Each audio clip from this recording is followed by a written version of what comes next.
Media sosial diramaikan dengan unggahan warganet tentang sekelompok pengendara motor yang parkir di jalur penyelamat Subang, Jawa Barat.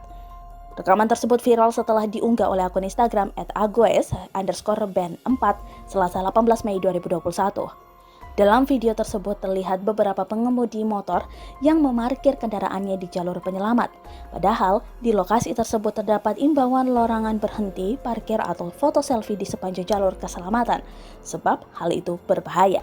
Terkait ini, Training Director Safety Defensive Consultant Indonesia, Sony Susmana, mengatakan menyayangkan sikap pengendara motor tersebut. Ia menegaskan jalur penyelamatan memang kosong, tetapi itu bukan tempat untuk berhenti. Jalur penyelamat itu merupakan tempat atau area titik tangkap kendaraan yang mengalami remblong. Bahasa remblong ini kan emergensi atau darurat. Artinya, tidak hanya kendaraan saja yang bermasalah, tetapi pengemudi juga pasti panik.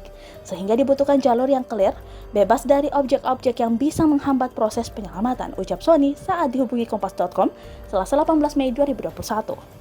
Sony melanjutkan, di jalan tersebut sudah terpampang jelas imbauan yang bisa membantu mereka untuk mengambil keputusan yang benar dalam bersikap.